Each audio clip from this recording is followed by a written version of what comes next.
ንስሐ ማለት እግዚአብሔርን ማረኝ ብሎ ስላጠፉት ጥፋት ይቅርታን መጠየቅ እንደሆነ እናውቀዋለን። ስንቶቻችን ግን ከልባችን ሆነን ያንን መጸጸትንና ማረኝ ብለን ወደ እግዚአብሔር ፊት መመለስን እንዳደረግነው ግን ራሳችንን እንጠይቃለን። አንዳንዴ እግዚአብሔርን በጸሎት እየለመናችሁት በጸሎት እየተማጸናችሁት ያ ነገር በጣም እየዘገየ እናንተም ጸሎታችሁ በጣም ቁርጥ እየሆነ ይመጣል። ከዚህ የሆነ ሰዓት ላይ ኃጢአት ለመስራት ሲያዳዳችሁ አትፈሩ። ኃጢአቱን ግን የምትፈሩት እግዚአብሔርን ፈርታችሁ ሲሆን የለመናችሁት ነገር እንዳያሳጣችሁ። አሁን እግዚአብሔር እኛ ላይ ምን ነገር አይቶብን ይመስላችኋል? ስለ ንስሐ የሚያስተምር የሆነ ነገር እንዲያይብን ፈልጎ ካልሆነ በቀር እንጂ እኛማ እኮ ምድረ በዳ ነን። የሆነ ነገር አይቶብን የሆነ ነገር ተመልክቶብን የሆነ ነገራችን አሳስቦት ይመስለን ጾሙ ሲገባ በእልልታ ከምንቀበለው ይልቅ ሲወጣ እኮ ነው የምናጨበጭበው። ስግደቱን የምንጀምርበትን ፍጥነት ሳይሆን የምናጠናቀቅበትን እኮ ነው የምንቆጥረው። ጸሎቱን የምንጸልይበትን ሳይሆን ምን ሊል ፈልጎ ነው ደግሞ ይሄ ድሮስ ከማይገባኝ ነገር ጋር እየተዳረኩኝ ለዘመናት እያልን የምናማርር ሰዎች እኮ ነው። እግዚአብሔር በጣም ነው የሚገርማችሁ እኮ ዛሬ ላይ እኛ ላይ የሚመለከተው ኃጢአት ተደምሮ እኛን ሊገልጸን የማይችል እንደሆነ እኮ ያውቀዋል። ታውቃለህ? ኃጢአታችን ተደምሮ ወይም የኃጢአታችን ውጤት እኛ እንዳልሆነ ነው ያውቀው። እግዚአብሔር እኮ እንዴት ቸር መሰላችሁ ክርስቲያኑ። ተውት ይቅርና ሰርተን የምንናዘዘውን የረሳነውን ኃጢአት እግዚአብሔር ሊያስታውሰን አይችል? ይችላል አይችል? ይችላል እኮ በደንብ አድርጎ። ሰውነታችንን ቸር ስለሆነ መድኃኔዓለም ሸፍኖልን ነው እንጂ በሰራነው የኃጢአት ልክ ጠባሳችንን ቢያሳየን ኖሮ ትራውማታይዝድ እኮ ነው ነበር። የስነ ልቦና ቀውስ ይመጣብን ነው። እግዚአብሔር ኃጢአት መስራታችን ያሳዝነዋል። ተስፋ መቁረጣችን ግን ይበልጥ ያሳዝነዋል። ለምን? ተስፋ የቆረጠ ሰው ንስሐ እንደማይገባ ስለሚያውቅ።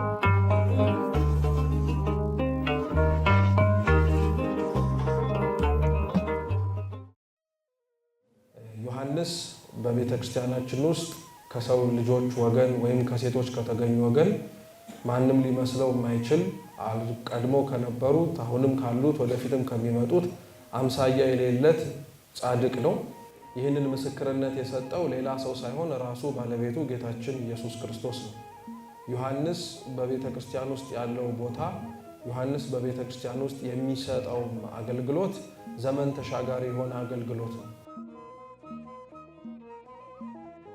ንስሐ እንግዲህ በጣም በብዙ መንገድ እንደኛ የተማረው ስለ ንስሐም ደግሞ አብራርቶ ሊያወራ የሚችል ማንም ሰው የለም። ንስሐ ማለት ጸጸት እንደሆነ እናውቀዋለን።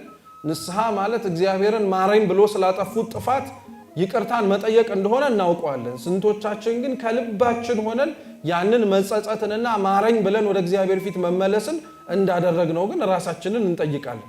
የአብዛኛው ሰው የአዲስ ዓመት እቅዱ ንስሐ ነው። በተለይ ክርስቲያን ሲሆን በዚህ ዓመት ንስሐ ገባለሁ፣ በዚህ ዓመት ቅዱስ ቁርባን እቀበላለሁ ይላል። ንስሐ የሆነ የአዲስ ዓመት ግን ቀጠሮ አይደለም። በመሰረቱ ብዙ ሰው ስለ ንስሐ ትዝ የሚለው አጽዋማት ሲገቡ ነው። ስለ ንስሐ ትዝ የሚለው ሰዎች በእረፍታቸው ጊዜ ላይ ወይም ሲሞቱ ሞት እንዳለ ማስታወስ ሲጀምር ነው። ሌላው ሰው ስለ ንስሐ ትዝ የሚለው ደግሞ ስለ ንስሐ ሲሰበክ ነው። አብዛኛው ሰው አይታችሁ ከሆነ የአዲስ ዓመት እቅድ ምንድን ነው ሲባል ነጠላ እያጣፋ ቤተክርስቲያን የሚገባ መውጣት መግባት የለመደ ሰው ከሆነ በዚህ ዓመት ምን አረጋለሁ? ንስሐ ገባለሁ፣ እግዚአብሔርን ማረኝ ይለዋለሁ ይላል። እውነት እንነጋገር ግን ከተባለ ንስሐ ሳይገባባቸው ያለፉባቸውን ያንን ሁሉ ዓመታት እግዚአብሔር ለዚህ ዓመት ንስሐ ገባበታለሁ ብሎ እንዲያስብ የጨመረለት ይመስላችኋል? እነዛ ሁሉ ዓመታት ይቅርና ያለፉት ቀናት በሙሉ ንስሐ የመግቢያ ቀናቶች ነበሩ። ቅዱስ ጳውሎስ የመዳን ቀን አሁን ነው ዛሬ ነው እያለ የሚናገረው እኮ ድህነት የሚለው ንስሐን ነው ይላል ቅዱስ ዮሐንስ አፈወርቅ። ንስሐ የመግቢያ ቀን ዛሬ ነው እንጂ ትላንትና አልነበረም። ነገም ሊሆን አይችልም። ዛሬ ነው ሊሆን የሚችል። ዛሬ ነው ሰው ከእግዚአብሔር ጋር ታርቆ ለማደር ማቀድና ማሰብ ያለበት እንጂ ነገ ይምሽንጋ በምን አውቀንና ተማምነንበት ጭምር። ንስሐ መግባት እኛ በጣም እየቸገረን ያለው ለምን እንደሆነ ታውቃላችሁ? ንስሐ የሚለውን ሐሳብ ራሱ የምንረዳበት አረዳድ የተለያየ ስለሆነ ለአንዳንድ ሰው ንስሐን የሚያስበው ሸክም ማራገፊያ ብቻ አድርጎ ግልግል የሚልበት ማለት ነው። ለአንዳንድ ሰው ንስሐን የሚረዳው እግዚአብሔር የሆነ ያሰበውንና የለመነውን ነገር እንዳያሳጣው ቅድመ ሁኔታ ማሟያ ነው። ገብቷችኋል? ልክ አንዳንድ እግዚአብሔርን በጸሎት እየለመናችሁት በጸሎት እየተማጸናችሁት ያ ነገር በጣም እየዘገየ እናንተም ጸሎታችሁ በጣም ቁርጥ እየሆነ ይመጣል አይደል? እየሰማችሁ ነው። ከዚህ የሆነ ሰዓት ላይ ኃጢአት ለመስራት ሲያዳዳችሁ አትፈሩ። ኃጢአቱን ግን የምትፈሩት እግዚአብሔርን ፈርታችሁ ሲሆን የለመናችሁት ነገር እንዳያሳጣችሁ። አሁን እንዲህ አይነት ሪሌሽንሺፕ ግንኙነት ከእግዚአብሔር ጋር እከክልኝ ልከክልህ ኃጢአት የማልሰራው አንተ የለመንኩን ምን እንድታረግልኝ እንድሰጥህ ነው እንጂ ኃጢአት መስራት አለ መስራት አሳስቦኝ አይደል ብሰራ እና ያቺ ነገር ባትሆን የምናስበው ምን ብለን ያ ነገር ያልሆነው እግዚአብሔር ሳይፈቅድ ቀርቶ ሳይሆን ምን ስለሰራው ነው ልልን ለአብዛኞቹ ደግሞ ለተወሰኑትም ንስሐ እንደዚህ አይነት አስተሳሰብ ሆኖብን እግዚአብሔር በጣም ነው የሚገርማችሁ እኮ ዛሬ ላይ እኛ ላይ የሚመለከተው ኃጢአት ተደምሮ እኛን ሊገልጸን የማይችል እንደሆነ እኮ ያውቀዋል ታውቃላችሁ ኃጢአታችን ተደምሮ ወይም የኃጢአታችን ውጤት እኛ እንዳልሆነን ያውቀዋል እኛ እኮ ነን የኃጢአታችን ውጤት እኛ ራሳችንን ብለን አመንንና ሊያነጻንና ሊያስተካክለን ከሚችለው ከእግዚአብሔር ፊት መቆምን መሳቀቅ ጀመርን ሊያነጻን ሊቀድሰን ከሚችለው ከእግዚአብሔር ፊት ቆመን መናዘዝን ፈራን ያኮ ነው በጣም የከባድ ያደረገው የኛን የንስሐ ህይወት እንጂ መጽሐፍ ቅዱስ ላይ እኮ ከመጀመሪያው እስከ መጨረሻው ብታዩ ብዙዎች በንስሐ ህይወታቸው ተጠቅመው ነው የምትመለከቱት ከመጀመሪያው ሰው ከአዳም ጀምሮ እስከ መጨረሻው የዮሐንስ ራእይ በየአብያተ ክርስቲያናቱ ያሉትን አለቆችን ዙሪያቸው ላይ የነበሩትን ሰዎች እኮ እግዚአብሔር ሲናገር የነበረው አብዛኛውን ትምህርቱ ራሱ ተመለሱ ነው ሌላ ምንም ነገር የለም ዮሐንስ ስለ ንስሐ ያስተማረባቸው ቦታዎች ሁለት ናቸው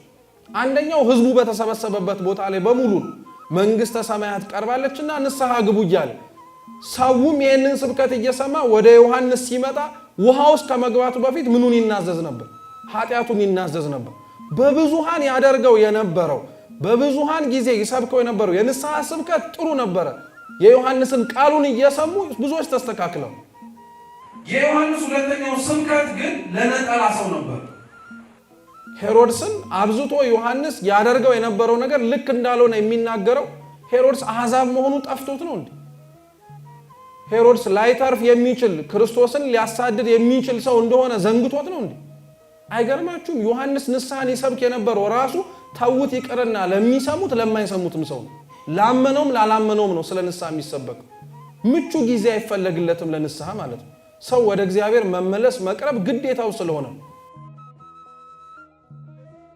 ሰው ሀፍረቱን ሲሰማው ሰው የሰራውን ነገር ኃጢያቱን ሲያውቀው እግዚአብሔር ይሸፍንለታል ማለት እኮ ንስሐ ሌላ ምንም ነገር እኮ የለው እርቃናቸውን ሸፈነላቸው ማለት የሰሩት በደል ሌላው ሰው እንዳያየው እሱ አይቶ ከደነላቸው ማለት ነው እግዚአብሔር እኮ እንዴት ቸር መሰላችሁ ክርስቲያኖች ታውት ይቅርና ሰርተን የምንናዘዘው የረሳነውን ኃጢያት እግዚአብሔር ሊያስታውሰን ይችላል ይችላል እኮ በደንብ አድርጉ ለምን እንደማያስታውሰን ታውቃላችሁ አንዳንድ ኃጢያቶቻችንን ገልጦ ቢያሳየን መቆም ስለማንችል አንዳንድ በደሎቻችንን ልክ እንደተከደነ ነገር አርጋችሁ አስቡ ገልጦ ይሄንንም እኮ ሰርተህ ነበር ረስተው ነው እንጂ ብሎ ቢያስታውሰን ራሳችንን ራሱን እንጸየፈዋል ሰውነታችን ላይ ያለው ነጠላ ልብሳችንን እንደሚከድነው የእግዚአብሔር የቸርነቱ ፍቅር እኮ ነው የከደነን እንጂ ምን የሸሸገን ነገር ኖሮ የምንገባው ንስሐ ራስን ራቆት ማድረግ ነው ሰው ራቆቱን እግዚአብሔር ፊት ሆኖ እንኳን እኮ እሱ ራቆቱን የሆነ አምላክ እኛም ሁኑ አይል እኔ ላለብሳችሁ ነው እሱ ሲሰቀል ራቆቱን ሆኖ ነው ለኛ በደል ብሎ እኛ አብረንህ ለመሰቀል ዝግጁ ነን ራቆታችንን ለሞን ስንል እኔ ተራቆትኩት ይበቃል እኔ ላለብሰን የሚለው አምላካችን ሰው ንስሐ ሲገባ ወይም ሰው ንስሐ በሚገባበት ጊዜ ላይ ምንን ማወቅ አለበት ሲባል መተላለፍን ማመን መቻል አለበት ወይንም ደግሞ ሰው ንስሐ በሚገባበት ጊዜ ላይ በተቻለው አቅም ራሱን ማጽደቅ የለበትም እስኪ ራሱን ማጽደቅ የለበትም ድገሙት ራሱን ማጽደቅ የለበትም የአብዛኞቻችን ንስሐ እንገባለን የምንል ሰዎች ትልቁ ችግራችን ሸክማችንን ካራገፍን በኋላ የሚሰማን የነጻነትና የእረፍት ስሜት አለ አይደል ያ የነጻነትና የእረፍት ስሜት ሲሰማን ሰይጣን እንዲሁ አድርጎ አይተወንም ሁለት ነገሮችን አምጥቶ ይፈትነናል ይላል ቅዱስ እንጦንስ አንደኛው ኩራት ነው ሁለተኛው ደግሞ ሌላው ሰው ላይ መፍረድ በኩራት ንስሐ ገብተው የሚወጡትን ሰዎች ከነሱ በፊትም ሆነ ከነሱ በኋላ እንዲህ አይነት ስሜት ሊሰማው የቻለ ሰው እንደሌለ አድርገው ይሰማቸው የኛ ንስሐን ግን አይታችሁት ከሆነ ዞረን እንኳን ምክንያት አናጣለን ማጥፋቱን አጥፍቻለሁ እኮ ግን ያው ነገሌም ደግሞ አብረው ይነበሩ ይያልን ትንሽ ቢያንስ እንኳን ምክንያት ባናመጣ ብቻችንን እንዳልሆነ እንናገራለን ታዝባችሁታል ራሳችን ንስሐ ስንናዘዝ ክፉ ነገር ከሆነ ነገሌም ነበሩ እንላለን ምን ያረጋሉ ነገሌ በእናንተ ንስሐ ውስጥ የራሳቸውን ይግቡ እንጂ እኛ ግን ቢያንስ ነገሌ ነበሩ ሲባል የነፍስ አባታችን አይ በዛ በላችሁ ከሰራችሁትስ ጥሩ ነው እንዲሉ ነው።